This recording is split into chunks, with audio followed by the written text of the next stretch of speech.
అబ్బబ్బా! ఎంత కష్టం వచ్చింది. రాబోయే ఎన్నికల్లో గంటా శ్రీనివాసరావు ఎక్కడి నుంచి పోటీ చేయాలన్నది పెద్ద సమస్యగా మారిందే. రాబోయే ఎన్నికల్లో మాజీ మంత్రి 5 సార్లు గెలిచిన గంటా శ్రీనివాసరావుకు పోటీ చేయడానికి అసెంబ్లీ సీటే లేదట. ఎంత విడ్డూరం! అందుకనే గంటాను బలవంతంగా విజయనగరం జిల్లాలోని చీపురుపల్లి నియోజకవర్గంలో పోటీ చేయిస్తున్నట్టు సమాచారం. చంద్రబాబు అన్నీ ఆలోచించి గంటాను విజయనగరం జిల్లా చీపురుపల్లి అసెంబ్లీకి పోటీ చేయమని ఆదేశించారట. కానీ గంటా శ్రీనివాసరావు ఈ ప్రపోజల్కు ఇష్టంగా ఉన్నట్టు లేరు. మరి అదెందుకో చూద్దాం. అత్యాధునికమైన టెక్నాలజీతో ఫెర్టిలిటీ ట్రీట్మెంట్ అందిస్తోంది మెడిసి ఐవీఎఫ్. ముందు నుంచి గంటాకు ఒక స్టైల్ ఉంది. అదేంటంటే పోటీ చేసిన నియోజకవర్గంలో రెండోసారి మళ్లీ పోటీ చేయరు. ఇప్పటి వరకు పోటీ చేసిన 5 ఎన్నికల్లో గంటా తీరు ఇదే. పోటీ చేయడం ఒక ఎత్తు అయితే అన్ని ఎన్నికల్లోనూ గెలవడం మరో ఎత్తు. మొదటిసారిగా 1999లో గంటా అనకాపల్లి ఎంపీగా పోటీ చేసి గెలిచారు.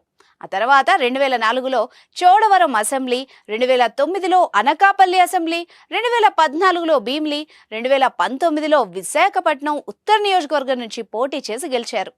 రాబోయే ఎన్నికల్లో విశాఖ ఉత్తరం నుంచి లోకేష్ తోడెల్లుడు భరత్ పోటీ చేసే ఛాన్స్ ఉంది. అందుకనే గంటాకు పోటీ చేయడానికి నియోజకవర్గమే లేదు. ఎందుకంటే భీమిలి, నెల్లిమర్ల లాంటి నియోజకవర్గాల నుంచి పోటీ చేయాలని గంటా అనుకున్నా ఆ సీట్లను పొత్తులో జనసేన, బీజేపీకి చేయబోతున్నారట. రాబోయే ఎన్నికల్లో గంటా ఎక్కడ పోటీ చేయాలి అన్నది పెద్ద సమస్యగా మారింది.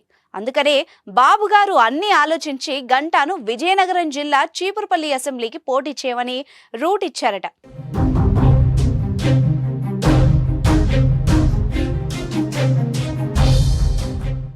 ప్రస్తుతం ఇక్కడి నుంచి మంత్రి బొత్స సత్యనారాయణ ప్రాతినిధ్యం వహిస్తున్నారు.